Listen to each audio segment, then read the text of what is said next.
Hey guys, this is Lauren with Untethered with Lo, coming to you with the Business of a Goddess segment with the podcast. I'm really grateful to be jumping back into casting this week as I've been taking a little downtime. So as always, I have the amazing Leah with me today. Leah, you want to say hi? Hello, hello. I am so excited to be back.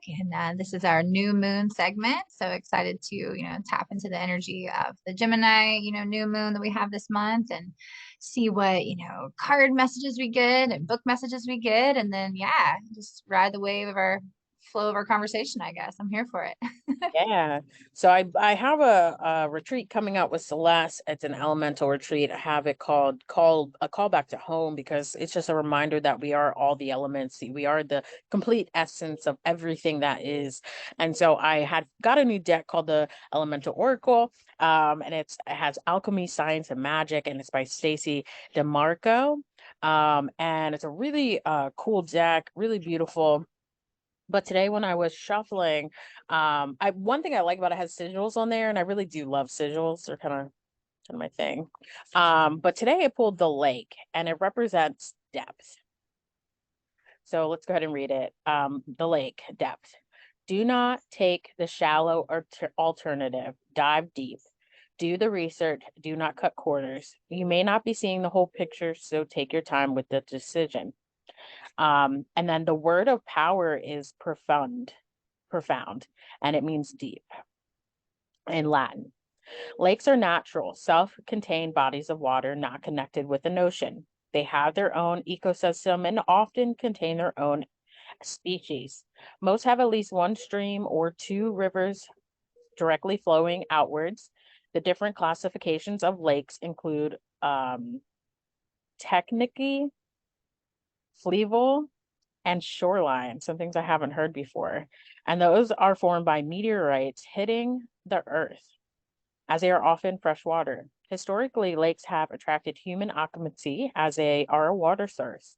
On Earth, most lakes were formed in the higher northern latitudes, although there are notable exceptions in Africa. Spiritually, lakes have been places of magic and power.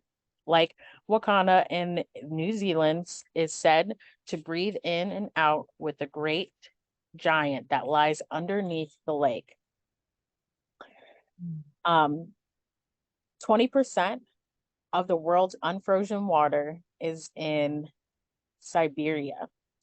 And so this one right here is just kind of asking you to get close to the element of water and to understand that there is depth there. And it's a call to dive deep, to not cut corners, and to take time with making decisions. And so I love that. And I know for me, it's really resonating because right now I'm in this revamp of my business. And the revamp is definitely asking me not to cut any corners and to like fully maximize on all the opportunities and things that could be. So I really love that. And I think, I love the, oh, sorry. no, Go go ahead, ahead, love. go ahead. No, go ahead. I say I love the element of water. Just I speak to it so often. Just it's this beautiful element that I think represents the sacred feminine with the way that water can cleanse and nourish and hold and shape shift and all of these things. But speaking to the depth, and you and I, this has come up. If we want to relate it to business, even in the way that we interact, like we've felt this call to how can we deepen our meetings? How can we like even before a podcast, like how can we like we didn't do it this time because we did it before in our Facebook Live, but how can we kind of connect and drop in before we go in these spaces of serving others? And I think like that's adding to the depth. And then with the curiosity piece, I think that's really beautiful because the new moon in Gemini, which is the energy that we're in, it's a good time to like survey your life and figure out and get curious around what feels really good and what do you want to change. um Absolutely. yeah, I love how that all kind of comes into play together. It's Well, the beautiful. Gemini, like we were talking about, it represents the duality. And there is depth in searching both aspects, right? In the light aspects, there's depth you can go. And then in the shadow, there's so much depth, right? There's so much to work through still. So I love that the card kind of really flows with that concept of going in deep into both the light and the dark aspects of you and working through the practices, but also by working through the practices is not to cut the corners. Is to be Mhm. fully present and engaged and working through whatever is coming up or whatever needs to be worked on to for the betterment of yourself, but then the betterment of humanity. Because as I know from personal experience, the more work I do on myself, the more work I see. I more of a reflection back from the world I see. And so Gemini represents the whole like twins, two. This is a time of looking at your relationships, you know, who's in your circle supporting you wholeheartedly? Who is backing you? Who is making you feel like the divine spirit that you are? You know, who do you need to untether from and release and let go? Who do you need to call in? It's a great time to look at those relationships. I know for me, a theme pops up is that I've been letting go of a lot of relationships, a lot of business relationships that really haven't been serving, stressful, blah, blah, blah. I'm letting go.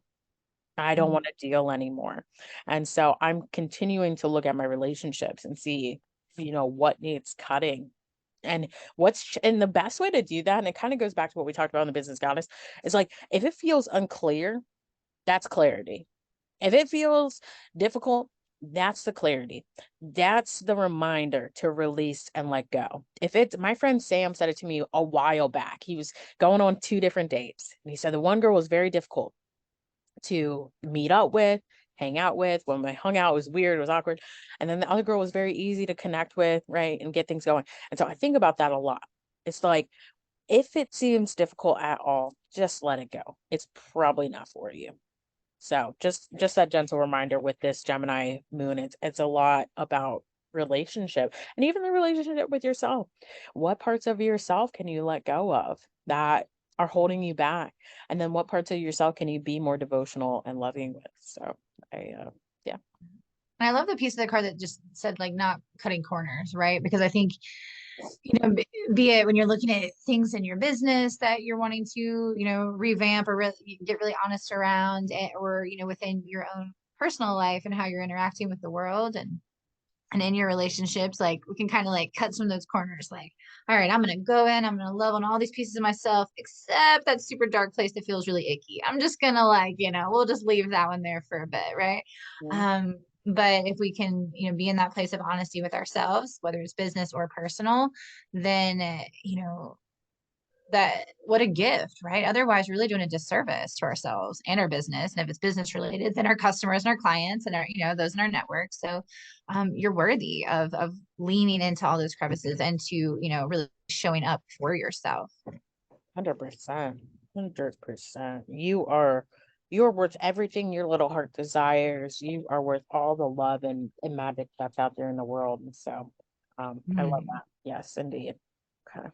So we have the Gemini energy, right? And so it's so funny because before we started recording, we were looking at when does this, the new moon, like when is it actually peaking? And it's actually peaking at like 12:37 a.m. on the 18th, right? So we had this energy from the 17th and the 18th and even the next day that are going to be in this new moon Gemini, you know medicine that's available to us. I love using the word medicine for these things because I just feel like it all is, right? So this wisdom, this energy, this medicine that we can work with. And before we even knew it was the Gemini energy, Lauren and I had talked about, or when we kind of found that, we're like, let's do two. Like, the moon Yeah. so early in the morning, let's just go ahead and do the 17th and 18th. We'll talk on both messages. And then we found out the new moon is actually Gemini, which represents the twins and the two. And we're like, oh, well, that makes sense. So for today, again, we're journeying with the book A Year of Positive Thinking, Daily Inspiration, Wisdom, and Courage by Cyndie Spiegel.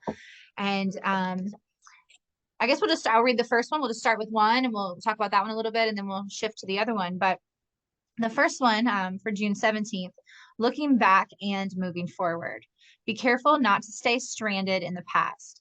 Do not look back unless it is to recognize how far you've moved forward.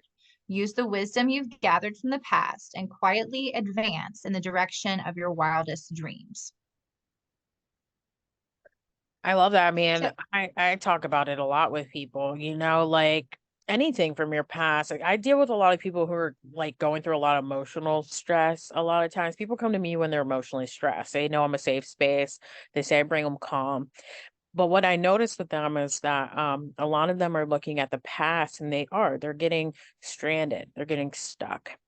And one of the biggest things I try to teach them, especially through some of the craziest life experiences I've had, and I even put it in my post about my stepmom passing the other day, is like, I don't hold on to the past. I understand the lesson it's teaching me, the blessing it's giving me. And then I try to let it be what keeps me open, compassionate, and understanding moving forward into my future. And I think it's super important for us to grieve, to be unhappy, to be angry, whatever you need to do to like get through the trauma that holds in the body from our past and our mistake or what we consider mistakes. I don't like to say mistakes, but what we consider a mistake. But to realize that like it's a gift and even if it's the weirdest way to think of it, some of the things it is a gift to go through a lot of negative things in the past because you're more wise and you're more hopefully compassionate and understanding. A lot of people do get stuck and they wallow and then their lives seem to fall apart or whatever. But at the end of the day, just take it. Take it as a lesson, blessing, and then see how you can apply it to being your best self and launching you to your wildest dreams. I think that, in my own personal belief, every conversation we have and the lived experiences that we move through, it is there to offer us wisdom, right? And there's these nuggets and gold that we can glean from any of these experiences, even like the very heavy and seemingly darker experiences, right? That we journey with. And I think that reflection is important. So I do think that, to reflect on your past is really beneficial, um, but in a healthy way, right? So if you're reflecting and really looking at different situations and how it shaped you and what you've learned from it, it also teaches you, what you may not want in relationships or your business or your life, or the way that you're showing up for yourself, but to really just anchor back into that knowing that everything is impermanent. And it's really hard, I think, for us to grasp that sometimes, because the illusion is that we're in this, like, linear world with solid object, you know what I mean? Like, so it's like to think that everything's impermanent. I'm always changing. Like, what? Like, what is this? So when things end or shift or we move on from them, and for whatever reason, there is this like, this grief or this pain or this struggle sometimes to untether, right? I know that you go by the word untethered with love for so much of what you do and even the podcast. And so just that untethering from the past, right? Like allow it to exist, honor it, like bow in reverence to what it was, take with you what you want. It's almost like I picture someone like walking through just a beautiful long journey on foot, right? But you only have like the one knapsack, right? And so like as you're going, you can take little things here and there and like wisdom that you've gleaned, but you only have the one backpack to like carry it with you, right? So you don't want to lug all of the heavy shit. Your walk would be impossible. Take the lighter things, take the wisdom and embody it and integrate it and carry it with you. So I love that because I think it does, because then you're bringing all versions of yourself, the best of all versions of yourself with you forward, and that's how you can, kind of blast into your wildest dreams. 100%. um I like yeah, that analogy with the backpack. That was great. yeah, just kind of saw it. I was like, kind of saw. So Yeah. so I'm walking on the trail with this little knapsack, almost like the stick, like, do you know what I mean, like the old school like stick with like that's what I was picturing in my head. Oh man. So okay, let's move on to the next one and we'll see if they tie together. So the next one says in the book, believe that you can. If he did it, why can't you? If she did it, why not you? If they did it, so could you. Believe that you can and you will. Mm. That's pretty, straight to the point. I mean, a lot of things in this life are and this is where like the imposter syndrome comes from. Like this is where a willingness to accept that like we are original, but we're also not at the same time. There is a lot of things that have already been done, things we want to do. And more than anything, that should be your motivation to go ahead and do it. Of course, we never want to copy anybody or anything to the T. We want to bring our own sense of flair. And but at the end of the day, it's a gentle reminder. This one is such a gentle reminder. Like that should excite you more, right? Instead of thinking, oh, I'm an imposter because someone's done it. Somebody did it before that person. I guarantee you. History repeats itself. I mean, that's a classic one. So you know that a lot of these things are a copy and paste with maybe an evolution into its next level of whatever it's going to be. And so I love this because I really want to encourage you all to again find the excitement. If somebody's done what you've done or is has done something that you like, be excited for that. Be excited for the success that they've had. And be excited for how you can put your own twist and your own vibe on it, and know that your medicine and it is going to serve a whole different a group of people that those people didn't help. And that's the whole point of this life, is that we all are saying the same things.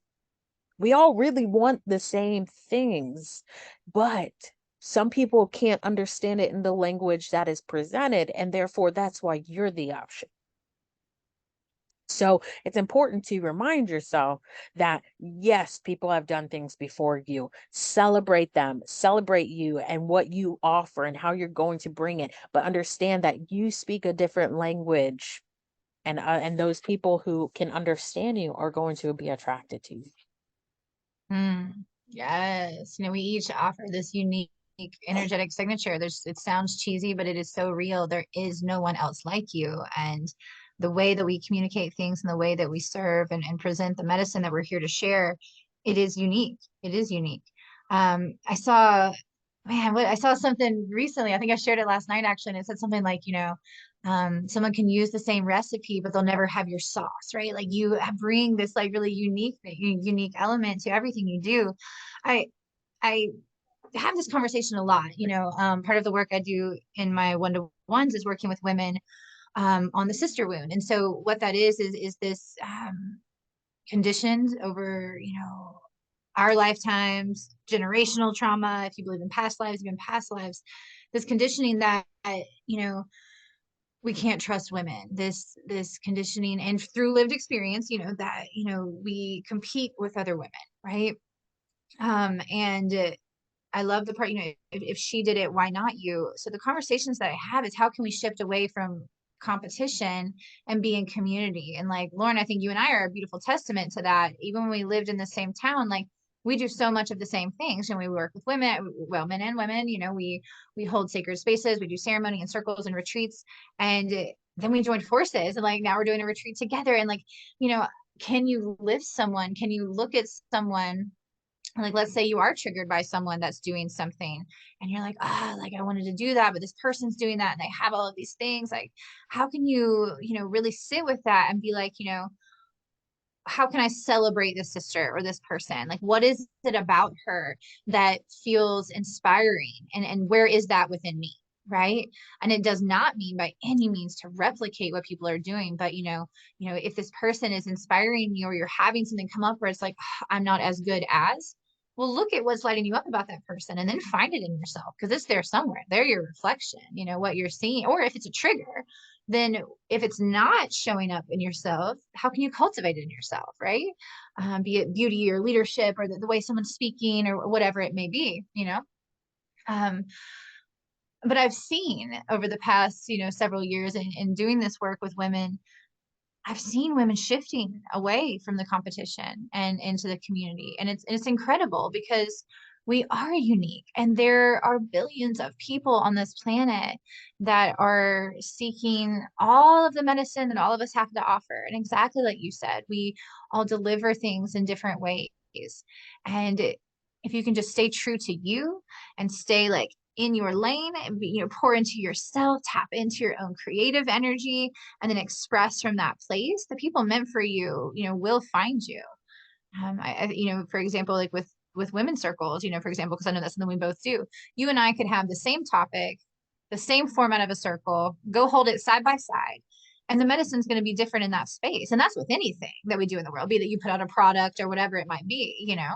Um, we're all unique. And I think we forget, and I think we're kind of conditioned to forget, because it works a lot better. Um, in my opinion, especially with like the power that women hold, it works a lot better if we're all competing against each other instead of all coming together and like lifting each other, right? Absolutely. Well, this world, it is a game. This life is a game. And instead of, we're constantly having to play to move ourselves into the spaces we want to be in, or to really be grounded in who we're growing into. But what I'm trying to lean into is that I'm not in competition with anybody. Okay, Mhm. there's no such thing for me. I don't even believe in being in competition. I'll tell you a little quick story. I'm campaign manager for a guy running for mayor in Gastonia. We went to an event where his opponent came, and they both had to speak. So I went up to the guy, Richard, and said, "Hey, I am Walter's campaign manager. Just want to say hi." We said hi. I noticed he was passing out his flyer cards, and I said, "Hey, can I get one?" He said no. So you know me, y'all know me. I took it as an opportunity to preach. So when he was by his lonesome, I said, "Sir, are you part of this community?" He said, "Yeah." I said, "No, you're not." I said, "When I asked you for that card, you should have said, 'Here you go.' Instead, you didn't said no." He said, "Well, you're the opposition." I said, "I'm not in competition with you. I don't believe in that. And the community doesn't need competition. And number one thing about me, I'm gonna put you in your place. Okay. But I'm gonna put you in your place because it's important for you to understand that we're not here to do that. We're not Mhm. doing that anymore. I will not tolerate that subscription anymore." Mhm. And his eyes widened, because I don't think he realized, like, yeah, maybe he realized we're not supposed to be in competition. We're both here to serve the community. Why would I be competing with you? Right. My whole thing with running for office is collaboration over competition anyway. And how can we, like, five of us run together and take care of the community as a whole? Because I don't want to do all the work by myself. I got nothing to do. So, reminding people like that, like, I'm not playing when I say I'm not in competition with nobody. Nobody stresses me out. I don't care if you're a billionaire and you walk in, I don't think you're better than me. And I'm not in competition to be anything like you. And I think one that comes from just being a very wild woman, naturally, very gifted with the grace of God to be like strong minded, strong willed, knowing that I'm here to serve the greater purpose of humanity and the collective, and grounding us into our greatness through knowing our strength and knowing that we can do and be whatever we want, no matter who's standing around us. But it's so important to just take that concept away. And like Leah and I both keep saying, like, you are the medicine, and whatever you have to offer or whatever you feel called to do, listen to that call, because every time we don't listen to that call, we are setting ourselves back, and we are creating a dysfunction in our vibrational frequency, which then causes more chaos in our lives. And it's all because we're not listening to what we're being told to do. And so it's really important that no matter what someone else has done, if you're feeling called to do it. Do it. Chase after that intuition, that guide, that knowing. Because we're all different and very similar. And that's just the duality of all that is. So yeah, just a little food for thought with that one. Yes, feeling that. I always say, if we were meant to be on the planet alone, like, oh, like just the one, king on the planet, queen of the planet, we would be here alone, and we're not. We thrive in connectivity, we thrive in community. We are meant to be existing with each other. And so many of us are feeling that. And that's why we're seeing these shifts on the planet in so many different ways. It's kind of been like that, the fall of the guru and the rise of like these community spaces. I think it's a reason why Circle is having this reclamation. People want to be in spaces where they see each other and feel that sense of the web that we're weaving together as humanity, right? And so I think a big piece of that is being honest that we got it wrong, that we have to compete in everything, and it doesn't mean that in every opportunity, that there may be an opportunity where only one spot is available for a business position or to offer a product at a certain market or whatever it might be for you. But can you approach it through eyes of love and still be supportive and still lift those around you? I read something recently too where it was like this explanation of like let's say you rise, then you lift a friend, and if that person surpasses you, then they lift you, and you that's how we rise together, right? It's like you rise, lift another. If they go above you, celebrate them, then they lift you. And Lauren, I think that like you and I do that a lot. Like I love being around and surrounding myself with women that I know I'm going to speak their name in a room of opportunities, and I know they're going to speak mine because we just have love for each other and we see how powerful these people are in my life. You know what I mean? Like, and so I think if we can just celebrate those around us and then get really clear on what is it around about these people that does inspire me, and then find it within yourself, and then dive deeper and look at your own lived experience and know that along the way you've been collecting breadcrumbs through experiences or relationships or past jobs or life lessons or struggles or whatever it is that has built you into who you are in this moment. And then from that place, whatever you offer is truly unique because no one else has lived how you have lived in your body and your mind and your spirit, you know? And then from that place, how can you be in competition with anyone? You know, it's impossible. It's literally impossible to be in competition in that sense. And so I love that. Believe that you can and you will. You know, that belief, that that faith that you are held and seen and supported, and that knowing that you are worthy. And I think that that's just a core wound. And so many of us is that worthiness wound. We don't feel worthy. We've been told from such a young age that we're not worthy. And I think it's one of both of our missions is to remind people and to guide them back to that remembrance that like, wow, like you are beautiful and powerful and magical and so very worthy. Even in the times you don't feel like it, even in the times that you've missed the mark, even in the times that you're not showing up in your highest vibration, like you are still worthy, you know? Because I think if more people felt worthy, then some of the competition stuff would fall away too. Yeah. And I think again, like we keep saying, the celebratory, right? Like we're so quick to go negative, you Mm-hmm. know, celebrate. And then asking yourself, what is it about them that makes you feel uncomfortable? And if Mm-hmm. it's, oh, just because they've done it, well, that's not a good enough excuse, you know? It's just not. And I think that's a big thing. Like I'm very big on calling myself out on things, you know? So I'm like, well, if I'm having a rough day, it's like, oh, I noticed you're having a rough day. Like, why are you having a rough day? Okay, well, this is it. Well, what can you do to offset that? Right. And so really like loving yourselves means one, putting yourself in a place, like putting yourself in place, call yourself out, right? Honor that you've called yourself out. And then, okay, like, how can I just do better and be happier and be more content and more understanding and compassionate? And so, accountability uh, for yourself first. Right. We always say, like, love yourself first. You need to be accountable. You need to be willing to call yourself out on your bullshit first, too. And I always talk about like I preach what I practice and I practice what I preach. If I do it to someone else, believe me, if I come off hard, I am just as hard on myself before anybody else. And that's just respecting myself and the people that I work with, especially in the coaching. And um, so yeah, I love that today. Like good reminders. It's funny because like as we're sitting here, just like new things are popping up. I'm talking to people and they're like, you should be doing. And what I've learned for me is that people speak what my future will look like. That's kind of where I get the most guidance. A lot of people will be like, oh, I think you should, or I can see you doing, and then it turns into the manifestation of that, whether I want to or can acknowledge that expansion in me right away or not. I'm trying to lean into listening even better. And so like right now, there's some things that some friends want me to do. And I'm like, well, let me research, let me see how other people do things, right? Like there's nothing wrong with getting an idea and taking from other spaces. I know I'm taking from a lot of spaces that I work in already to cultivate the new things I want to do. But at the end of the day, like that's okay. And just lean into the things that you are. We talked about in the other the business of a goddess, like our business, women in business group.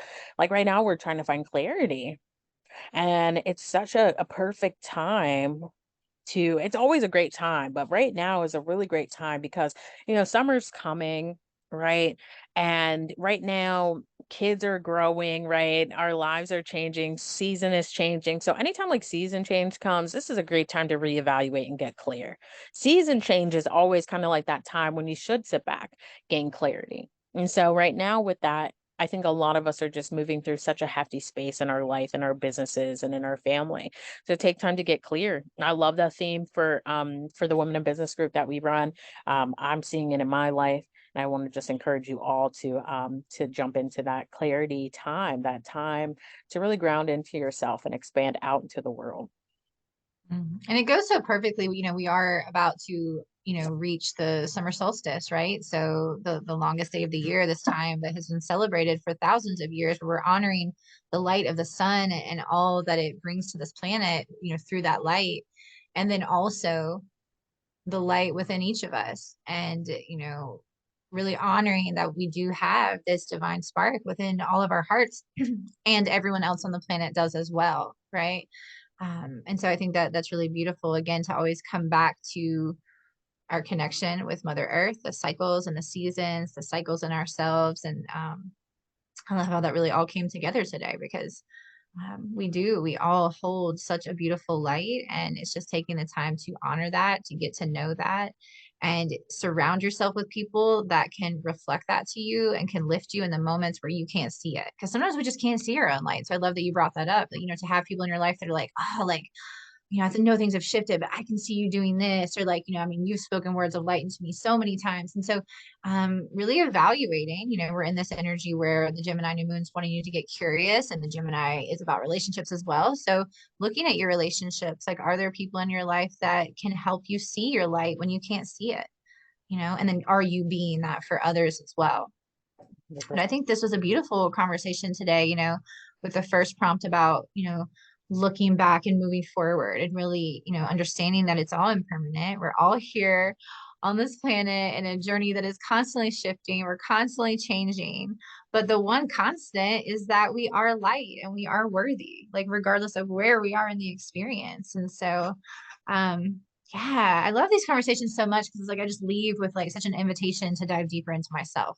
And so I hope that for, all of the listeners as well. Lauren, I'd love to, as we wrap up, pull a card. Lauren and I were involved in a really cool, speaking of, community over competition. We were invited by Nancy Weiss, who is a local woman here in the Grand Strand who creates Oracle decks. And she got together and invited, I think it ended up being around 41, 42 women that worked on this collaborative deck, and it's called the Wisdom of Women Goddess deck. And each woman, selected an image for the front of the card, picked the name, wrote the message, affirmation, and journal prompt, and then it became this incredible deck. And it actually like shows our faces as the kind of the goddesses on this oracle deck. But anyways, I thought that kind of with our conversation, this could be like really fitting to like kind of end with today. I know we don't normally do that, but the card that was pulled was Bliss Mama. And it's actually a local woman here, Chelsea Novosel, who does tea yoga. And I know I've collaborated with her a good bit. I know you've been in spaces with her as well. So let's see, Bliss Mama. Okay. You are bliss. You come from a place of pure, unconditional love. Over time, layers of untruths can cover this blissful energy. It is time to unpeel the layers and release what is not true. Let go of worry, shame, and blame. Take a few big exhales to let go of any energy that is not of the high vibration. Roll your shoulders back and open your heart center. Allow divine energy to flow through your heart. Love, peace, and nurturing energy are here now. Let your actions become acts of devotion, and soon enough, you will feel the tingling sensation of blissful energy flowing through you. And the affirmation, I am everlasting, blissful energy. And then the journal prompt, how can I connect to loving, nurturing energy right now? And of course, that would be so perfect and synchronistic with kind of what came through in our conversation. So, yeah, I just felt called to kind of end us with that, right? Remembering that we are bliss. We are, and to chase it, right? Chase the things that make your soul feel satisfied more than anything. That hell yes. The hell yes. Well, Love you also very much. It's been a really magical morning. I really loved all the things that we've done today. Leah, thank you for your time. Do you have any events coming up that you'd like to talk about real quick? Yeah, so I would love to shout out actually Chelsea, who I just mentioned from this card pull.